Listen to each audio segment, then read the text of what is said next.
Hi friends, welcome back to Chaitra's kitchen and blogs. అందరూ ఎలా ఉన్నారండి? మేమైతే చాలా బాగున్నాం. టుడే వీడియో వచ్చేసి ఈ రోజు రెసిపీ అయితే ఇవ్వండి. మా పిల్లలు అయితే నిన్న రిలయన్స్ కి వెళ్ళారు. అక్కడైతే బేబీ కార్న్స్ అయితే కనిపించాయి. ఇవి తీసుకొచ్చి మా మమ్మీ ఈ రోజు స్కూల్ కి వెళ్ళేసి వచ్చే లోపల లంచ్ కి ఈ కర్రీ అయితే ప్రిపేర్ చేయని చెప్పేసి అయితే వెళ్ళారు. బేబీ కార్న్ తో కర్రీ అయితే ప్రిపేర్ చేయాలి. ఇంకా లేట్ చేయకుండా వెళ్ళి ప్రాసెస్ ఏందో చూసేస్తాం రండి. ఇప్పుడు మనం ఫస్ట్ ఏం చేయాలంటే బేబీ కార్న్స్ అయితే నీట్ గా అయితే ఊల్చేసుకోవాలి. చూడండి ఎంత చిన్న బేబీ కార్న్స్ అయితే ఉన్నాయో. ఇవన్నీ నీట్గా ఉల్చేసుకున్న తర్వాత చిన్న చిన్న ముక్కలుగా అయితే మనం కట్ చేసుకోవాలి.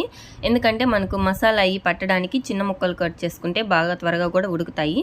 ఈ సైజులో అయితే ముక్కల్ని కట్ చేసేసుకున్న తర్వాత ఒక బాండిల్లో వేసేసి కొంచెం వాటర్ పోసి ఉప్పేసి ఉడకబెట్టేసుకుందాం. అవతల పక్క ఉడకబెట్టేసుకుందాం. ఇవతల స్టవ్ మీద ఆన్ చేసుకొని బాండిల్ పెట్టేసి ఇంకా ఆయిల్ అలాగే కొద్దిగా జీలకర్ర వేసుకొని 2 ఆనియన్స్ అయితే సన్నగా కట్ చేసుకున్నాను.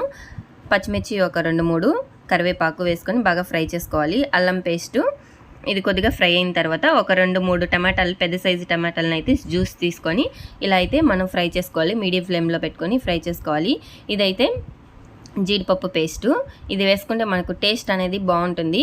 మీడియం ఫ్లేమ్ మీద అయినా సిమ్లో అయినా పెట్టుకొని మసాలా ఫ్రై చేసుకోవాలి. ఉప్పు, పసుపు, మిరప్పొడి అలాగే గరం మసాలా, చికెన్ మసాలా, ఇంట్లో తయారు చేసుకున్న ధనియాల మిరియాల పౌడర్ అన్నీ వేసేసుకొని ఒకసారి బాగా కలిపేసుకోవాలి.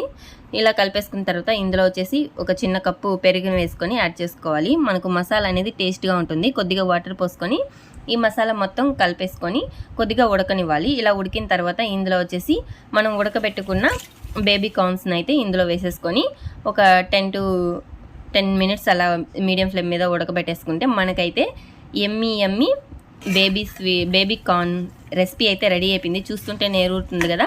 ఇదైతే మనకు చపాతీ, రోటీ అలాగే రైస్లో కూడా చాలా బాగుంటుంది. సర్ది కూర